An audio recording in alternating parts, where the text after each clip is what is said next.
I'm a PA in orthopedic surgery. I have no idea what I should be investing in or if that's enough. I'm a new grad NP in primary care. I've built up 15K in savings, but it's sitting in my checking because I'm scared to invest it. Where should that money actually go? I don't know if I should cut hours, find a new specialty, or try to increase my income in another way. I want to make up extra income, but I don't know if I should look into consulting, start a small business, or just pick up more shifts. We have 80K sitting in savings because we're afraid of the market. How do we get over that and start investing intelligently? Am I behind? What do I need to do to catch up? How should we think about childcare costs, saving for college, and still investing for retirement? Thinking about going part-time to reduce burnout, but I'm worried about losing benefits and retirement contribution. How do I evaluate if it's worth it financially? Today, we are going to do something a little bit different. This will be a Q&A episode where I actually go through real questions from you guys on all things money, professional development, income maximization, etc. If you have a question that you want answered on a future Q&A episode, make sure that you email us at support@millionairesinmedicine.com and let us know. With that, let's dive in. I'm a PA in orthopedic surgery. I have 4 years of experience making $125K. I started contributing to a 401k last year. I'm putting in 8% and I get a 4% match. I have no idea what I should be investing in or if that's enough. What should I be doing next? So that's a great question. There's a couple of layers to it. The key is basically what should I be doing in terms of next steps for investing? But before we even get there, I want to point out that you are underpaid. Like you said, you had 4 years of experience making $125K in orthopedics. Well, according to Merit Health, the average orthopedic salary is $145,000. And so you're not a new grad, right? You have 4 years of experience. You're well below the 50th percentile in terms of nationwide data for your specialty. Now, I don't know where you live. Of course, cost of living matters a lot. But one of the first things you need to do to maximizing your money plan is actually figuring out what in the heck you're doing with your income and getting that up to at least the 50th percentile. Now let's look at the investing piece. What should I do next? It sounds like they're already putting 8% into a 401k. So I could do the math. Let's see what that comes out to in dollars. So 8% of $125,000 is $10,000. Exactly. So they're putting $10,000 into their 401k, enough to secure the full employer match. But then what comes next? Well, almost every single medical professional needs investment accounts outside of just a 401k. When you're only doing that, you're creating a singular tax bucket. You could, in theory, create two if you made some of your contributions Roth, but you're still missing a lot of the diversification that you should have. Most medical professionals should be investing in an employer-based account, in a Roth IRA pending eligibility and income, in a health savings account pending access, in a taxable brokerage, and then hopefully in assets outside of the stock market as well. So you have this whole litany of things you should be doing in addition to the 401k. What comes next? Well, that question depends on the rest of the situation. So right now, overall, you're investing 8% of income. That will actually project you to have to work well past 67. So by only investing 8% of your income, you're creating a gap between you just being able to work full time all the way up until standard retirement age and ever being able to retire. With you being under that 20% mark, I don't know exactly what age you are, what your investment balance is, or when you started, but it's highly likely being under 20% that you're going to fall short of a standard retirement. So there does need to be something next, and it sounds like you know that, but the question is, what should it be? It depends. If you're doing public service loan forgiveness, you might really benefit from having a lower AGI. So your next step might look like increasing 401k contributions, making HSA contributions, and pushing yourself above that 20% invested mark. For most folks, PSLF or not, the inclusion of a Roth IRA is a very important early step. Right? That is particularly in your early income years because your income is lower than later. Very, very, very powerful, and decades of tax-free growth, and then obviously future tax-free millions, also very powerful. So what's next is going to look like an incorporation of probably several other accounts in addition to actually going in and increasing your total contributions till you put yourself in a position that you're at least creating a standard retirement, which right now you're likely falling short of. Don't forget to, income needs work. We need to at least get up to that median. And with 4 years of experience, hopefully you can negotiate well and surpass that. Okay, next question. I'm a new grad NP in primary care. I'm 9 months in making $105K. I've built up $15K in savings, but it's sitting in my checking because I'm scared to invest it. Where should that money actually go? Good question. So as a brand new grad, only 9 months in, that income does still feel on the low side. Although, of course, you're going to be in the lower quartiles of income for primary care in the first year. You do need to have a very intentional plan to scale that. Okay, I'm just going to start with that. Next, where should your 15K go? Well, first it depends, like, what are your monthly expenses? Because if your monthly expenses are close to $5,000, you actually just have an emergency fund.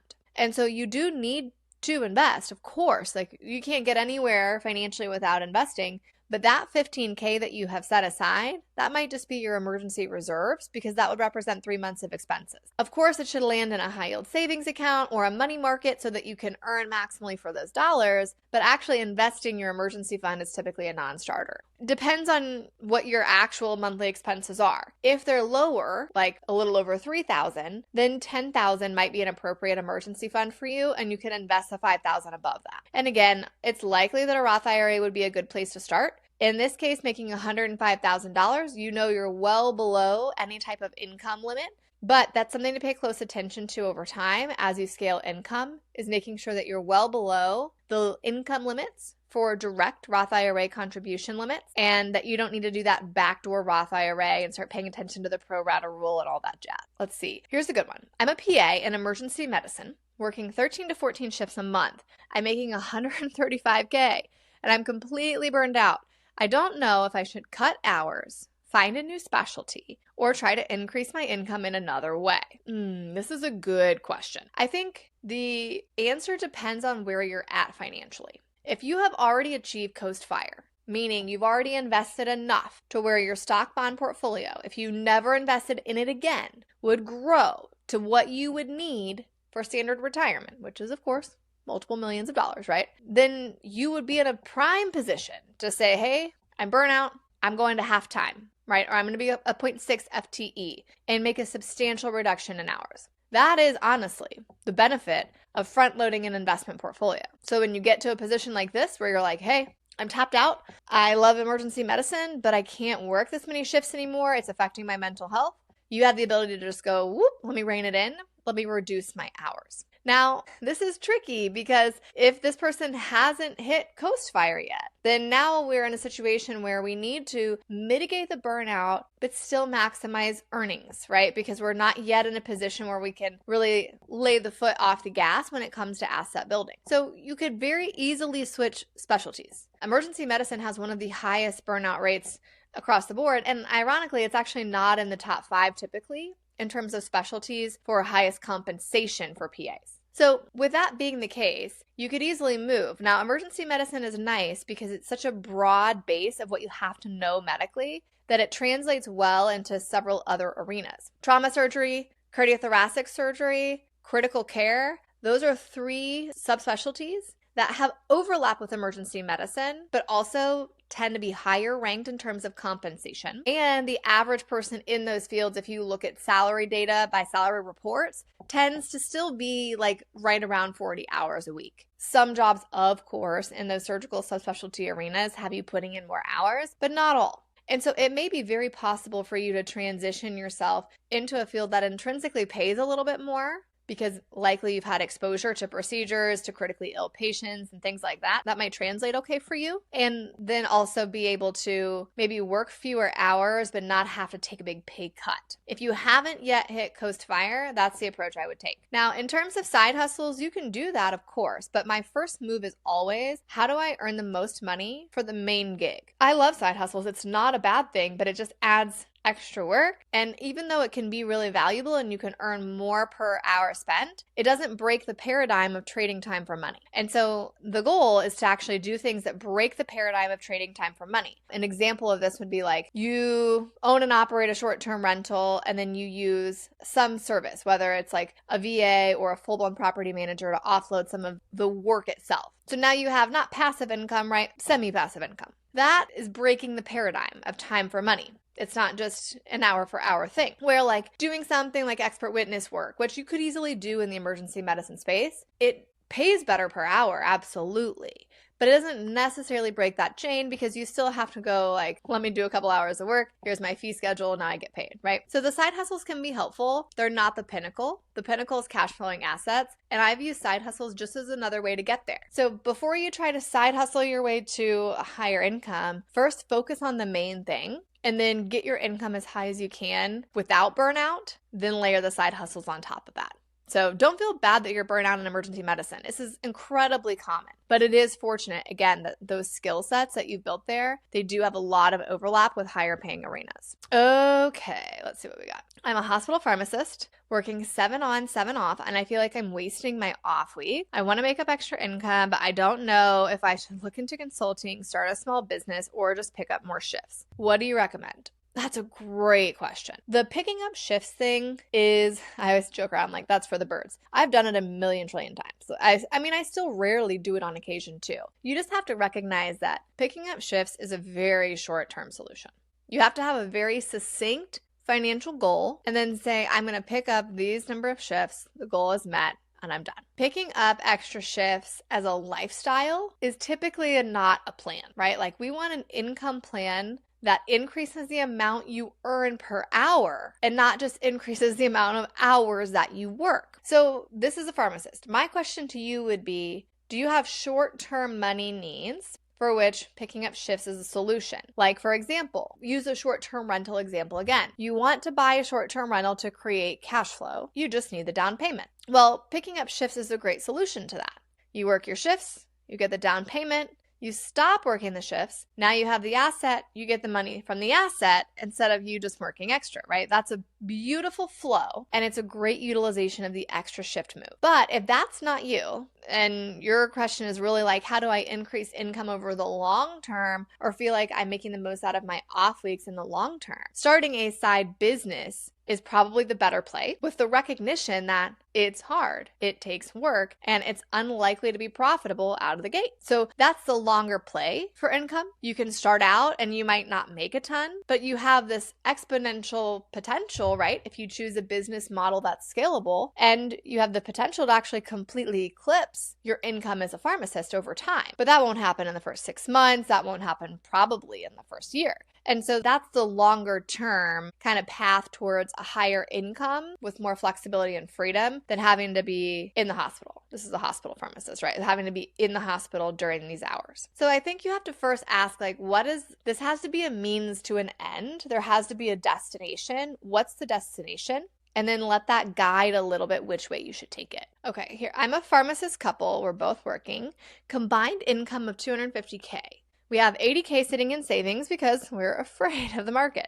How do we get over that and start investing intelligently? Really good question. And there's a lot of good stuff here, right? Like this person is obviously very financially savvy in that they're willing to save consistently, right? That's excellent. And for a lot of people, getting to that point is a huge hurdle to overcome. So to be able to just have $80,000 is excellent, very strong work. However, in order for that to ever turn into something that can replace your working, it does need to be invested in some type of asset. Now, the easiest thing to invest in, the lower barrier to entry, would be the stock market. You should first figure out like, hey, what are my genuine cash needs? What kind of emergency reserves do I need to have? What's reasonable for me based on job security and any upcoming things, right? Like house, whatever. But beyond that, you really should invest the remainder, right? Once you have cash needs met, you should be investing. And so one thing you need to do is create an investing system that you start using your monthly cash flow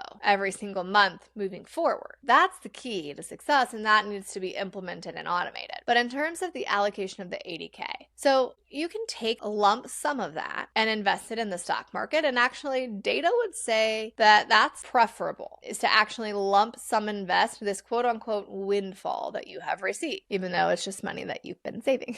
But for a lot of people, especially people nervous about the stock market that can be a little bit uncomfy to do. And so you can take what's called a dollar cost averaging approach to that. And rather than say, okay, we're going to invest 50K and leave 30 in cash, rather than investing 50K on a random Tuesday, knowing that the market could go down on Wednesday, right? That might make you have a lot of anxiety. You can spread that out. So you could say, hey, for that $50,000, we're actually going to invest $10,000 a month for the next 5 months or something like that, to say, rather than me plopping all this money in the market on one day and getting a little bit uncomfortable about what might happen next or short-term losses, market volatility, etc., I'll go ahead and dollar cost average that out over a period of time. That $10,000 a month would likely end up in an after-tax taxable brokerage account because it's unlikely you can put that anywhere else, right? The annual limit for a Roth IRA for 2026 is $7,500. And so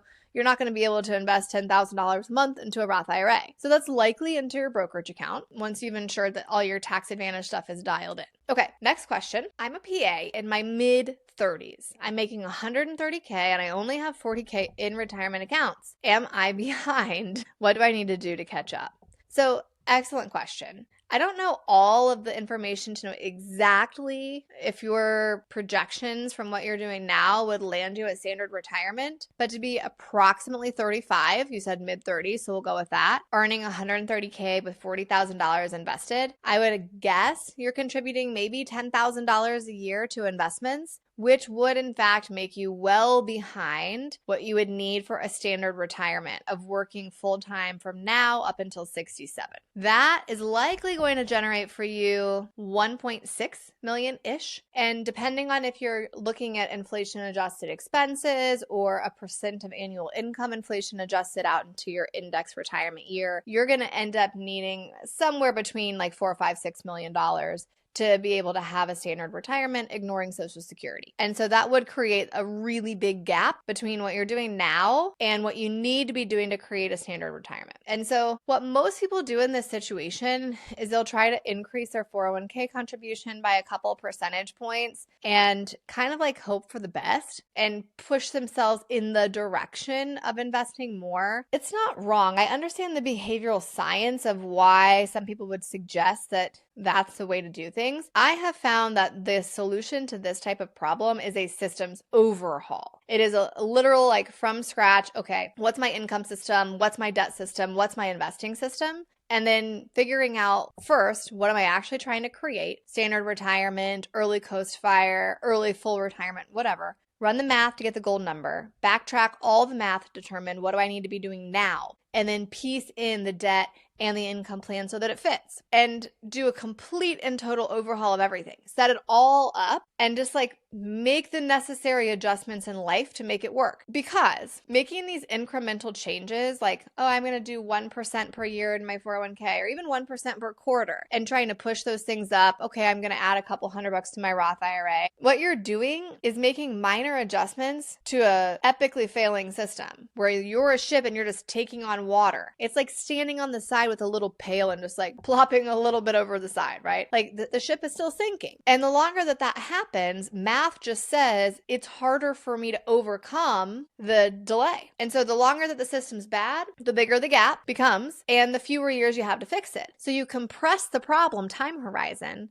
and you make it harder and harder and harder to catch up. So while it feels reasonable and nice to say like, well, let me go ahead and just like make a little tweak here, add a little bit there, it's not enough to actually take you from taking on water to like successfully floating and swimming. That I think is best done honestly in a huge overhaul, not these tiny little adjustments, but like genuinely sitting down, figuring it out and implementing all of it. It feels very uncomfortable to really dramatically change what you're doing with money. But if not now, then when? I 1,000% promise you, life doesn't get less expensive. Life doesn't get any less complicated or any less busy. And so if you're young and you're like, hey, right now I'm 30, 31, 32, I consider that young, and I'm trying to figure this out, maybe I'll make some small adjustments here and there. I would encourage you to like make a complete and total overhaul. Take yourself well past any kind of basic standard retirement and just completely change what you're doing with money in a fell swoop. Okay, there's growing pains when you do that, but that will right the ship and that will make sure that not only are you just like getting the bare bones minimum done for retirement, but you actually create increased flexibility and increased freedom for yourself in the next couple of years, rather than putting the squeeze basically on your future self who's going to have to fix this problem later. Next question. My spouse and I are both NPs, making a combined $220K. We're about to have our first child. Congratulations.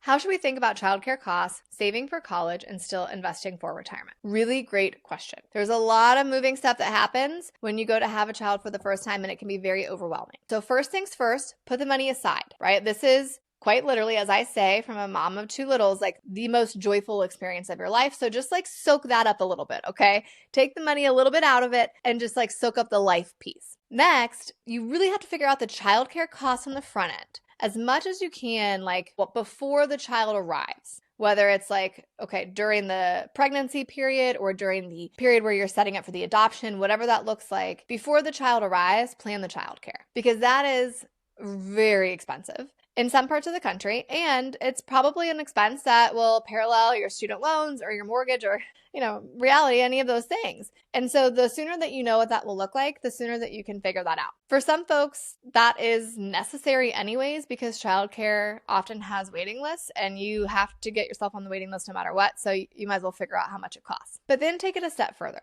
Start building out sample budgets of what your life will look like with said childcare included once the child is here.